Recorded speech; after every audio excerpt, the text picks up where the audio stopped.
जंगल में हो रही बहुत तेज बारिश के बीच फंसी टुनटुनी चिड़िया अपने 3 बच्चों के साथ अपने टूटे फूटे और पुराने घोंसले में छुपी ही बैठी थी। लेकिन घोंसला इतना छोटा था कि टुनटुनी चिड़िया अपने 3 बच्चों के साथ उस घोंसले में आ भी नहीं पा रही थी और उसके 2 बच्चे अभी बहुत छोटे थे। और एक बड़ी बेटी रानी चिड़िया अपनी माँ की परेशानियाँ देख और समझ रही थी। मम्मी, इतनी तेज बारिश में तो पानी भी घोंसले के अंदर आ रहा है। अब हम क्या करें? हम क्या कर सकते हैं बेटा, जब बारिश बंद होगी तभी पानी घोंसले से निकलेगा। तब तक हमें इसी तरह एक साथ बैठे रहना है। टुनटुनी चिड़िया अपनी बेटी रानी चिड़िया को समझा रही थी कि तभी उनका आधा घोंसला भी पेड़ से टूटकर जमीन पर गिर जाता है और चिड़िया का एक छोटा बच्चा जो घोंसले में उस तरफ बैठा था वो भी गिरने से बाल बाल बचा था और अपने बच्चों को अपने पंख के नीचे छुपा लेती है। मम्मी, चिंटू ठीक तो है ना? जब तक चिड़िया का दूसरा छोटा बच्चा भी जोर जोर से डर की वजह से रोने लगता है। रानी, तुम पिंकी को चुप कराओ, मैं चिंटू को देखती हूँ। ऐसा घोंसला गिरने की वजह से वो भी डर गया है, कुछ बोल नहीं रहा। माँ, अब तो हमारा घोंसला भी टूट गया है। अब हम कहाँ रहेंगे इतनी बारिश में? कोई बात नहीं बेटा, कहीं तो रह लेंगे। आओ हमारे पड़ोसी कालू कौवे के घर चलते हैं, वो हमारी मदद जरूर करेंगे ऐसी बारिश में। टुनटुनी चिड़िया अपनी बेटी को समझाने के लिए ये बात बोल देती है, जबकि अपना घोंसला टूट जाने की वजह से वो भी बहुत दुखी थी। टुनटुनी चिड़िया इतनी भारी बारिश में अपने बच्चों को बाहर भीगने नहीं दे सकती थी, इसलिए वो अपने पड़ोसी कालू कौवे के घर जाती है और बाहर से उसके घोंसले का दरवाजा खटखटाती हुई आवाज लगाती है। कालू भाई, ओ कालू भाई, दरवाजा खोलो, हमें तुम्हारी मदद की जरूरत है। टुनटुनी चिड़िया उस तेज बारिश में अपने तीनों बच्चों के साथ कालू कौवे के घर के बाहर खड़ी रहती है, लेकिन थोड़ी देर तक कोई भी दरवाजा नहीं खोलता और थोड़ी देर के बाद कालू कौवा दरवाजा खोलता है। इतनी रात को परेशान क्यों कर रही हो? नींद से उठा दिया मुझे। कालू भाई, इतनी तेज बारिश में मेरा घोंसला टूट गया है, क्या तुम मुझे और मेरे बच्चों को एक रात के लिए अपने घोंसले में रहने दोगे? नहीं, मेरे घोंसले में इतनी जगह नहीं है और इतनी तेज बारिश भी हो रही है। जाओ कहीं और जाकर मदद मांगो, मैं तुम्हारी कोई मदद नहीं कर सकता। कालू कौवे के मना करते ही टुनटुनी चिड़िया की आंखों में आंसू आ जाते हैं। अरे कालू भाई, तुम मेरे पड़ोसी हो, तुम मेरी मदद नहीं करोगे तो कौन करेगा? मेरे छोटे छोटे बच्चों को देखो, पिंकी और चिंटू तो कितने छोटे हैं। टुनटुनी बहन, मैं तुम्हारी कोई मदद नहीं कर सकता, अभी जाओ यहाँ से।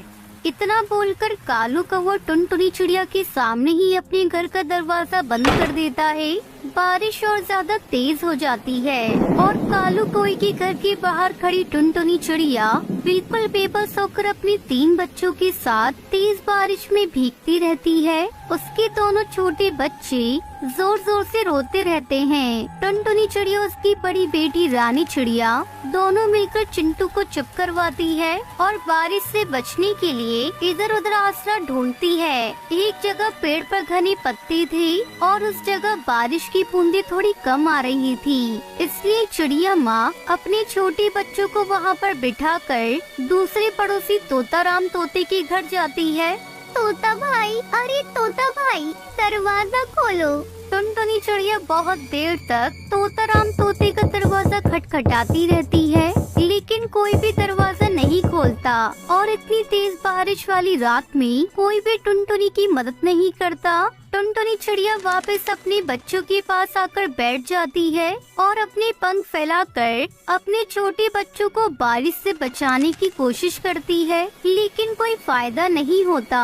बारिश बहुत ही तेज थी और टुनटुनी चिड़िया, उसकी बेटी रानी चिड़िया, दोनों छोटे बच्चे भी पूरी बारिश में भीग जाते हैं। बेबस चिड़िया माँ अपने बच्चों को भीगने से नहीं बचा पाती।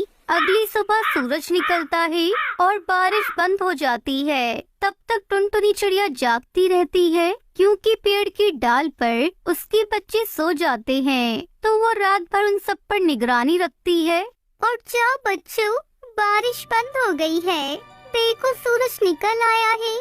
टुनटुनी चिड़िया की आवाज लगाने पर उसके 2 बच्चे उठ जाते हैं, लेकिन तीसरा बच्चा आँख नहीं खोलता। तो पिंकी के साथ बैठी रानी चिड़िया उसे उठाने की कोशिश करती है।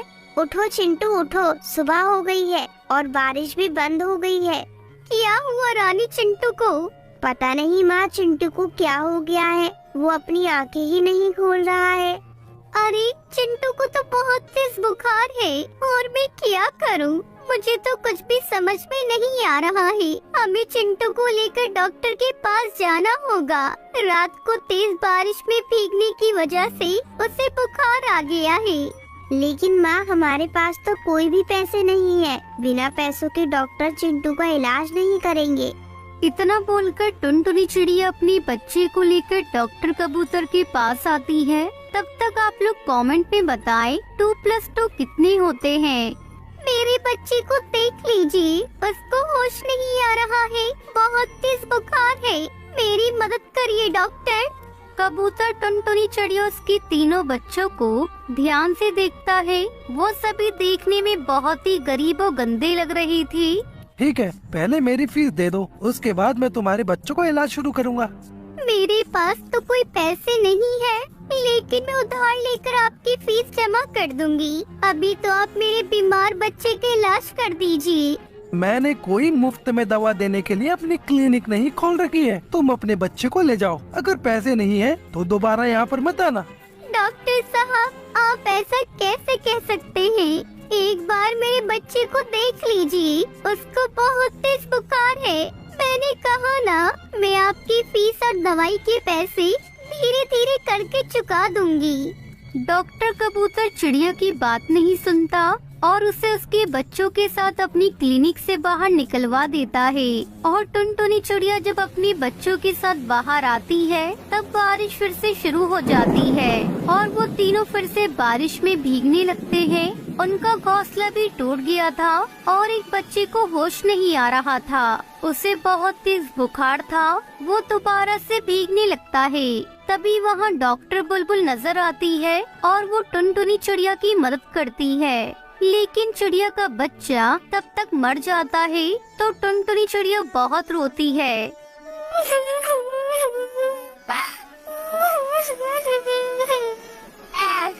मैं कितनी बेबस माँ हूँ जो अपने बच्चों को बारिश से नहीं बचा पाई और न ही भीगने से, और मेरा एक छोटा बच्चा मर भी गया। चलो चिड़िया बहन, तुम मेरे घर में रुक जाओ। जब तक बारिश नहीं रुकती उसके बाद तुम अपना घोंसला ठीक करवा लेना। टुनटुनी चिड़िया के पास भी और कोई जगह भी नहीं थी सर छुपाने के लिए। उसका एक बच्चा मर गया था और वो नहीं चाहती थी कि उसके पास जो बच्चे हैं उनमें से किसी को कुछ हो जाए। इसलिए वो बुलबुल डॉक्टर के पास बारिश से बचने के लिए उसके घोंसले में चली जाती है और कुछ दिनों के लिए अपने बच्चों को बारिश में भीगने से बचा लेती है।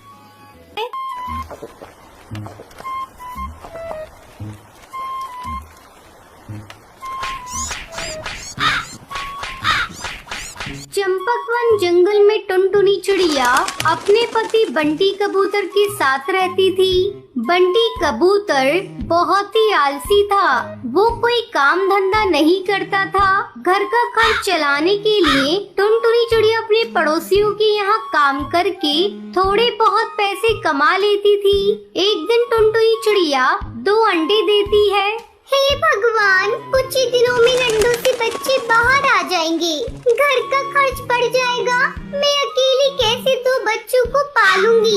मेरा पति आलसी और निकम्मा है, इससे तो कोई उम्मीद करना ही बेकार है। इस तरह कुछ दिन गुजर जाते हैं। एक दिन टुनटुनी चिड़िया अपने पति पर गुस्से से चिल्लाने लगती है। अरे तुम कैसे पति हो? तुम्हें शर्म नहीं आती? अपनी पत्नी की कमाई खाते हुए कुछ ही दिनों में अंडे से बच्चे बाहर आ जाएंगे। मेरा नहीं तो कम से कम अपने बच्चों का सोचो। क्या तुम नहीं चाहते हमारे बच्चे भी दूसरे पक्षियों के बच्चे की तरह आराम से जिंदगी गुजारे? तुम्हें तो चुल्लू भर पानी में डूबकर मर जाना चाहिए। कमबख्त, तू मुझे चैन से सोने भी नहीं देती। जब देखो तब चिक चिक करती रहती है। जा, मैं नहीं कर रहा तेरे बच्चों की देखभाल। मैंने नहीं कहा था तुझे बच्चे पैदा करने को। तूने पैदा किए हैं, अब तू ही इन्हें पाल। अब मैं तेरे साथ एक पल भी नहीं रहूंगा, मैं ये घर छोड़कर जा रहा हूँ। बंटी कबूतर हमेशा के लिए घर छोड़कर चला जाता है और टुनटुनी चिड़िया उसे देखती रह जाती है। अच्छा हुआ खुद ही घर छोड़कर चला गया। घर में रहकर भी इससे कोई मदद नहीं होने वाली थी। थोड़े दिन बाद ही अंडे से बच्चे भी बाहर आ जाते हैं। टुनटुनी चिड़िया अपने बेटे का नाम गोलू चिड़ा और बेटी का नाम लूसी कबूतरी रखती है। मैं अपने बच्चों को वो सभी खुशियाँ दूंगी जिसके मेरे बच्चे हकदार हैं। क्या हुआ अगर इनका बाप नहीं है? मैं माँ और बाप दोनों का प्यार दूंगी। इस तरह 2 महीने गुजर जाते हैं। बच्चे थोड़े बड़े हो जाते हैं। बारिश का मौसम भी शुरू हो जाता है। कई दिनों तक लगातार बारिश होती रहती है। क्या करूं? ये बारिश तो कहर बनकर बरस रही है, रुकने का नाम ही नहीं ले रही है। बारिश के कारण काम पर भी नहीं गई और घर का भी सारा राशन खत्म हो गया है। मैं तो भूखी रह लूंगी, लेकिन बच्चों को भूखा कैसे रखूं? तभी उसके पास लूसी कबूतरी आती है।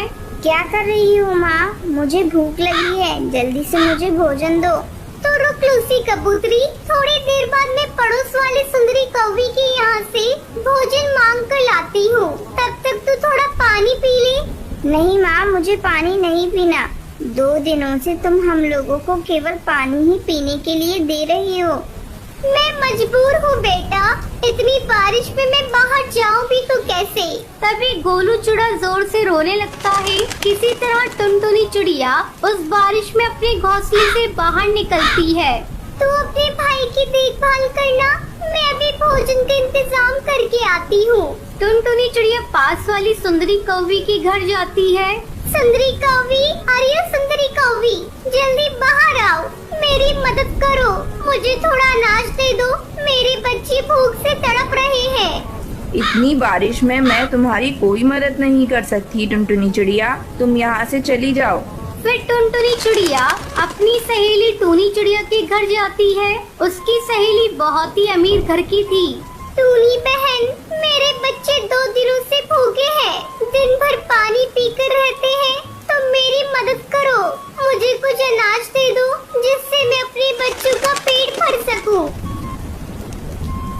ये लो टुनटुनी चिड़िया, 1 बोरी अनाज, इससे तुम्हारा कुछ दिनों तक काम चल जाएगा। अब जल्दी अपने घर जाओ और जाकर अपने बच्चों को भोजन कराओ। तुम्हारा बहुत बहुत धन्यवाद टूई बहन, तुमने सच्ची सहेली होने का फर्ज अदा किया है। टुनटुनी चिड़िया जल्दी जल्दी अनाज लेकर अपने घर आती है और दोनों बच्चों को खाने के लिए अनाज देती है। दोनों बच्चे भरपेट भोजन करके सो जाते हैं। कुछ दिनों बाद बारिश रुक जाती है और टुनटुनी चिड़िया फिर से अपने काम पर जाने लगती है। फिर टुनटुनी चिड़िया खुशी खुशी अपने बच्चों के साथ रहने लगती।